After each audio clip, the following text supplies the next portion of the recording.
Selamat pagi, siang, atau malam semuanya. Kami dari kelompok 2 mata kuliah Creative and Critical Thinking. Hari ini kita bakalan diskusi tentang seputar radikalisme. Tentang apa itu radikalisme, definisinya, cakupannya, dan contoh-contoh organisasi atau kelompok yang dicap sebagai radikal dan sejarahnya dan seputar radikalisme pokoknya ya. Sebelum kita bahas lebih lanjut, kita bakalan kenalin diri masing-masing dulu ya. Pertama dari saya Muhammad Dwi Cahyo. Saya Safa Siti Aldina. Saya Bianca Kazia. Saya Muhammad Fadil. Oke, mungkin kita langsung mulai aja ya ke pembahasan kita hari ini. Lanjut. Radikalisme, wah menarik. Nah, ya. Oke. Jadi kalau bahas tentang radikalisme mungkin bahasannya umum banget. Maksudnya orang-orang sering ngomong radikalisme, radikal. Cuman kalau menurut kalian sendiri nih, kita pasti punya pendefinisian yang mungkin beda atau bisa jadi sama tentang radikalisme. Menurut kalian radikalisme itu apa sih? Kalau dari gue pribadi ya, dari pandangan gue, menurut gue tuh radikalisme tuh kayak sebuah paham yang bisa mempengaruhi gitu kondisi sosial politik suatu negara. Gitu.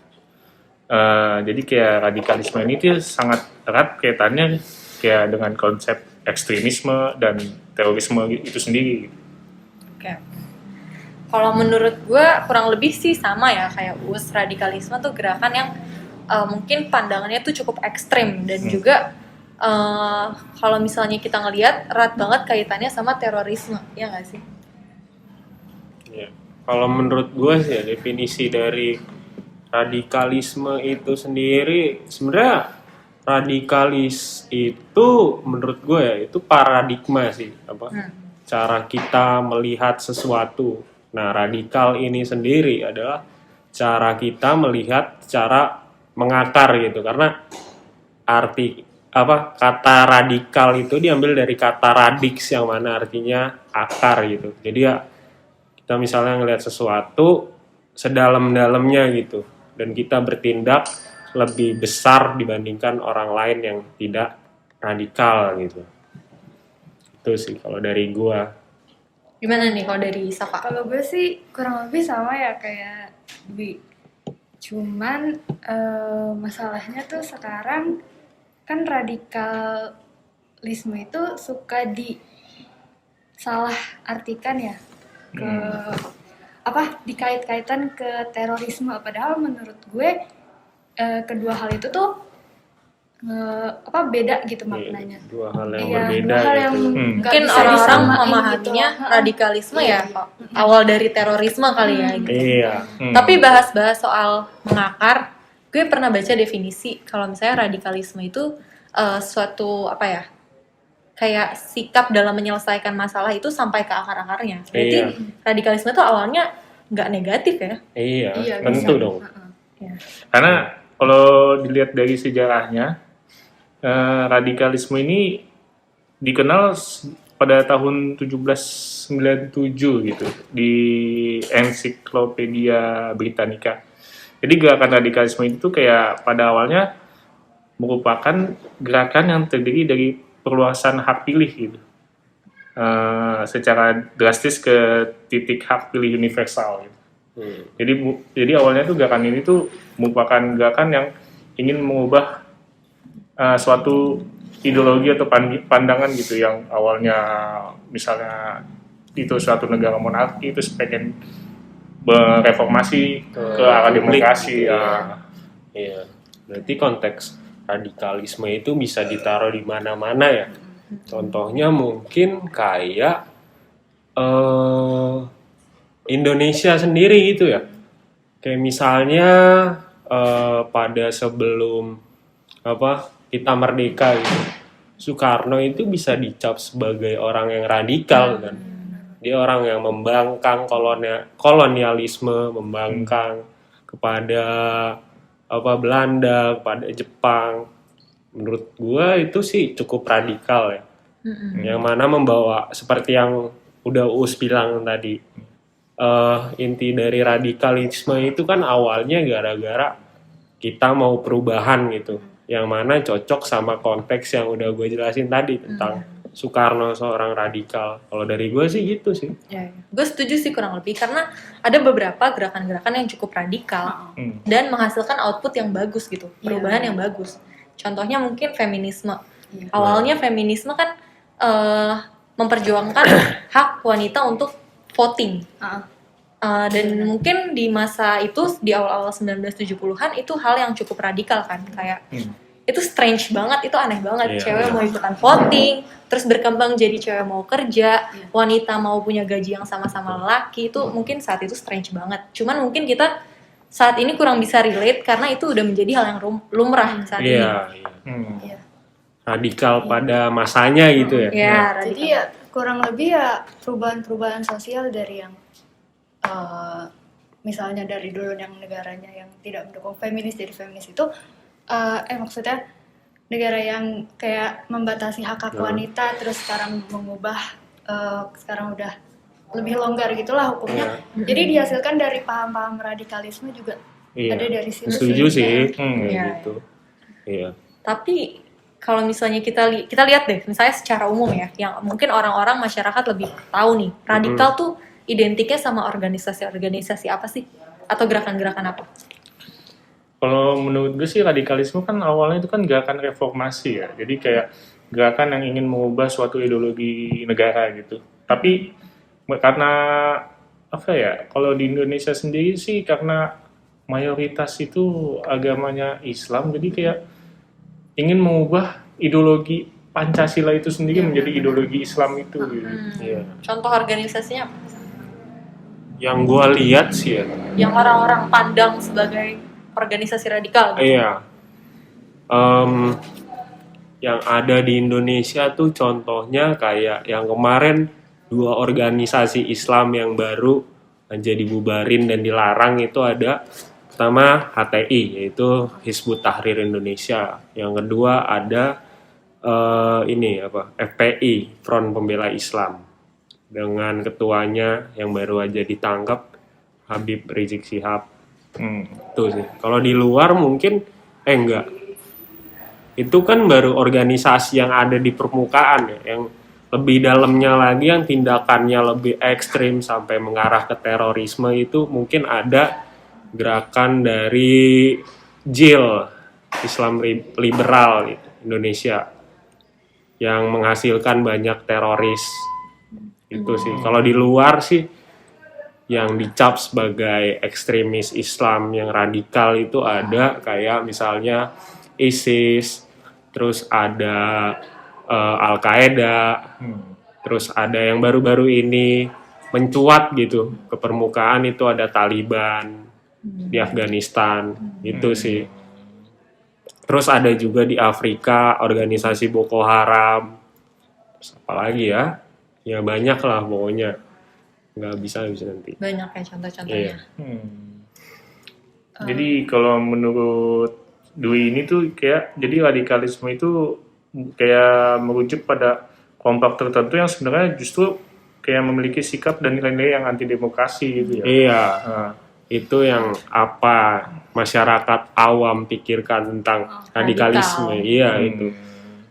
Karena ya mungkin penggunaan term radikal itu sendiri dari media udah di framing gitu. Karena selalu berkaitan dengan hal-hal yang berbau teror, kekerasan. Mungkin itu sih salah pahamnya dari situ timbulnya. Itu yang bikin kayak misalnya kalau misalnya bahas radikal ISIS. Kalau bahas ISIS radikal. Gitu-gitu aja maksudnya pemahaman orang tentang radikal dan organisasi-organisasi yang radikal. Sebenarnya juga kalau misalnya mau jadi muslim yang liberal atau misalnya progresif, fundamentalis atau radikal sekalipun tuh sebenarnya sah-sah aja kan, karena ya emang dasarnya itu sesuai sama hak asasi manusia. Setiap manusia kan punya hak untuk betul. Nah ya tapi yang jadi problem itu kan ketika kelompok-kelompok ini mengancam eksistensi orang lain. Apalagi kita negara Indonesia yang pluralis. Iya betul. dari Islam sendiri juga harusnya mereka bersikap inklusif kok. Islam Iya, tuh benar. nggak eksklusif. Islam tuh agama yang damai. Peace. Tapi menurut kalian sendiri, kayak kenapa sih radikalisme itu selalu terkait sama Islam gitu? Kenapa kayak radikalisme, kalau Islam itu pasti radikal gitu pandangannya, wah lu Islam lu radikal ya gitu. Karena itu tadi sih menurut gue gara-gara framing media dan ya dari situ tuh dari generalisasi yang muncul tuh kayak timbul beberapa ciri-ciri orang yang radikal, kayak contohnya celananya cingkrang, terus pakai jenggot rasul, terus pakai apalagi tuh jidatnya hitam. Itu sih sebenarnya Itu generalisir yang paling aneh sih menurut gue, karena gue Iya. sendiri sekarang pakai celana cingkrang ya. Nah, iya. Apakah gue Malah Islam radikal atau gimana? gitu. malah jadi mode. Jadi sekarang Oh, iya. celana cingkrang itu ankle pants. Berarti Iya. ada kesalahan logika juga ya di sini. Sama. Iya. Berarti ini kalau kita kaitin sama teori ini termasuk logical fallacy ya berarti. Iya. Orang-orang Logical fallacy yang kalau jenisnya itu termasuk kayak hasty generalization, kayak kita tuh mengeneralisasikan sesuatu itu yang kalau dinilai jelek, padahal kita baru ngeliat satu sisinya nih, satu contoh jelek, tapi kita langsung mengeneralisasikan kalau semua hal yang sama dengan contoh itu tuh jelek semua. gitu. Ya. Bahkan radikalisme aja yang awalnya positif Iya. bisa digeneralisir ke konotasi yang negatif. Iya, Betul. benar-benar. Lalu ada juga kayak yang menggeneralisir orang yang misalnya ciri-cirinya tuh misalnya mengacu pada kelompok tertentu, misalnya celananya kayak gantung gitu.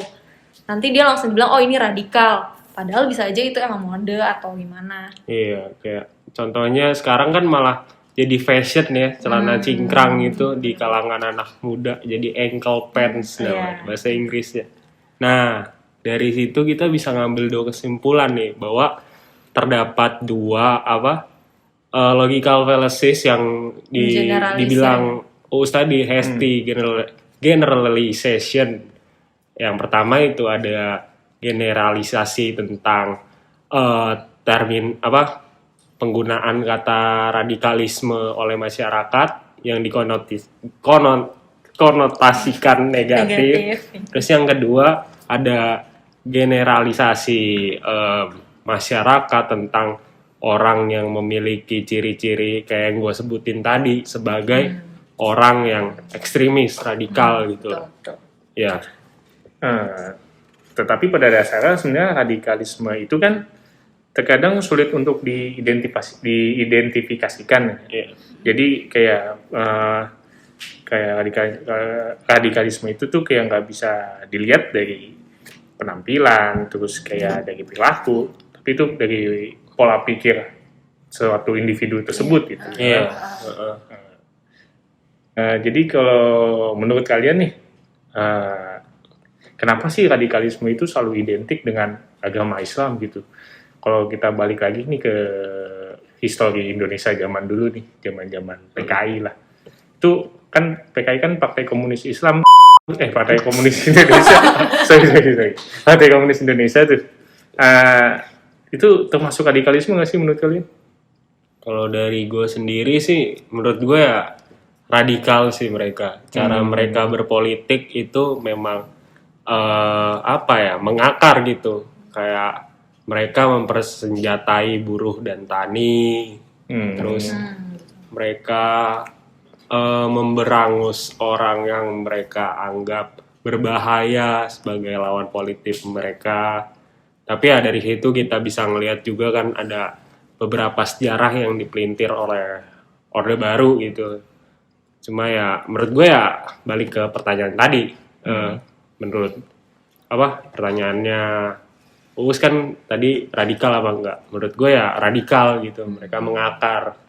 Itu sih kalau dari gue. Itu mungkin salah satu contoh yang nyata yang sebenarnya deket gitu sama kita tentang PKI, cuman kita nggak melihat itu sebagai radikal karena mungkin orang lebih berpikiran ya radikal Islam, organisasi Islam gitu atau terorisme gitu ya. Cuman gue pengen nanya sih sebenarnya, gue pernah ada pengalaman kayak misalnya di kelas nih mau pimpin doa itu mesti cowok atau mesti Islam, atau misalnya kayak padahal mungkin kondisinya emang gak ada yang mau cuman Iya. gue nih, tapi gue Kristen dan gue perempuan misalnya. Terus itu nggak misalnya, itu nyata. Terus ada juga misalnya OSIS nih, ada yang Kristen mencalonkan, terus kayak pilih yang Islam kayak gitu. sering Itu tuh. radikalisme nggak sih? Enggak ya? Menurut gua sih itu gimana ya? Coba. Kalau menurut gue sih itu lebih ke intoleransi ya. Oh iya.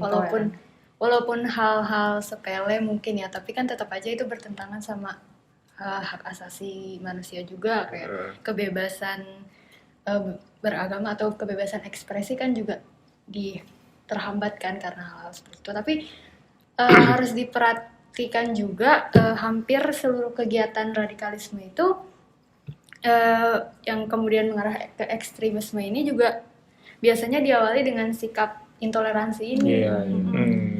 Artinya sikap intoleransi ini merupakan bibit dari kegiatan radikalisme ini gitu. Jadi intoleransi itu bisa menjadi cikal bakal ataupun membentuk sebuah gerakan radikalisme.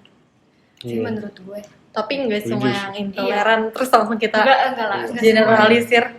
Wah, Iya. intoleran radikal gitu juga ya. bisa.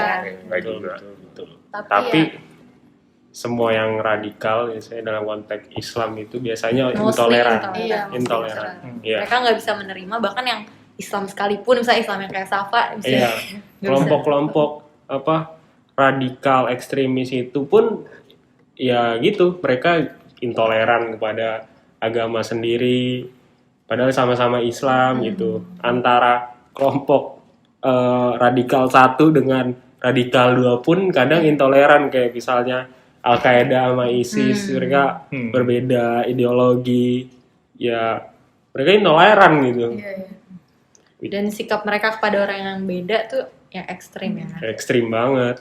Karena ya pada dasarnya kan mereka tuh ingin mengembalikan zaman-zaman kemasan Islam yang pada dasarnya itu kan cuma ada pada zaman Rasul doang ya kalau kita lihat.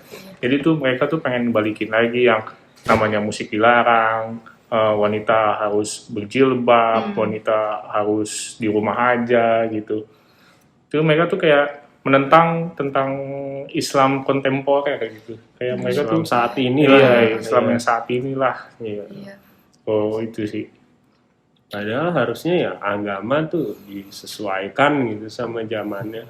Islam juga nggak mungkin. Pasti kan agama tuh dibentuk menjadi karunia dibawa ke manusia untuk seumur hidup gitu, maksudnya sepanjang ayat gitu, nggak cuma di tahun itu aja.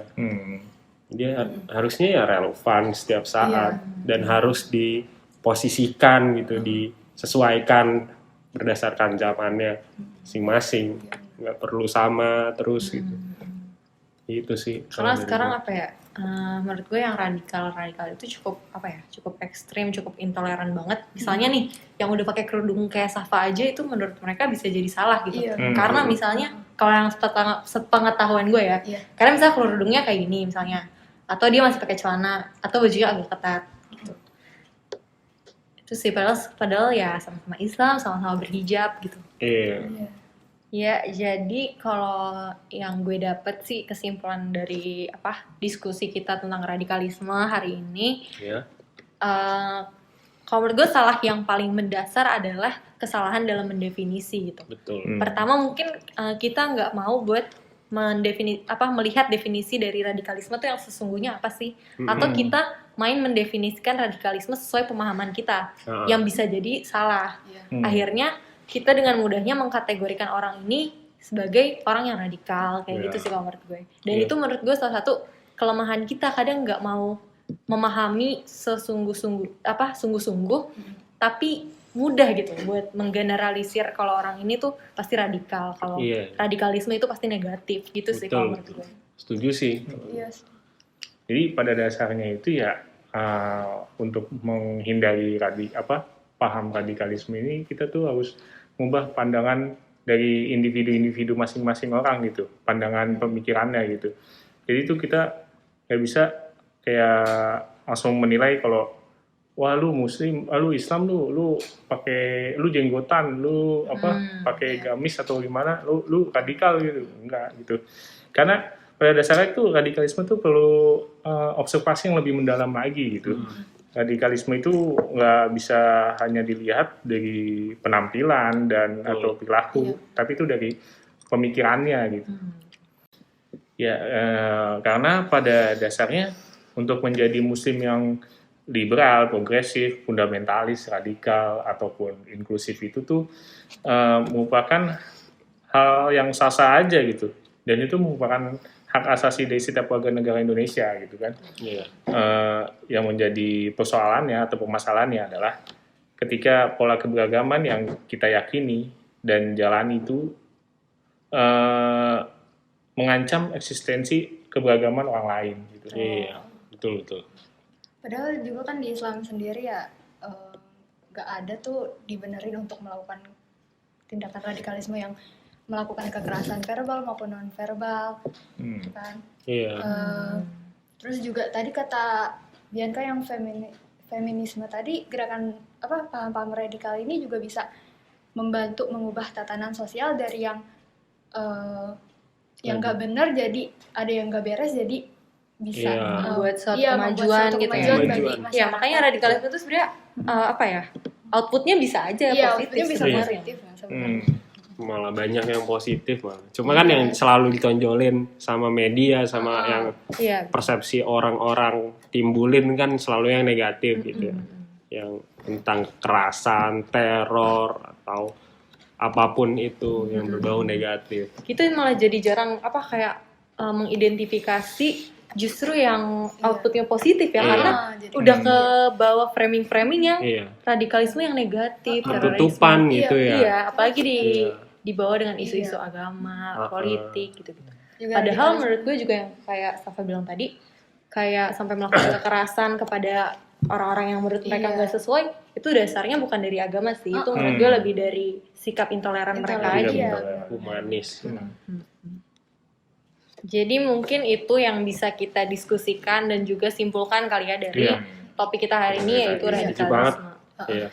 Terus juga mudah-mudahan apa yang udah kita diskusikan bisa membantu penonton atau Semoga bermanfaat ya, lah ya. siapapun yang nonton bisa lebih terbuka bukan tentang radikalismenya doang, tapi tentang logical fallacies-nya. Iya. Karena itu Pandangan masyarakat umumnya. kita harus hati-hati juga dengan salah pikir ya. Apalagi kita ini mahasiswa politik ya kan.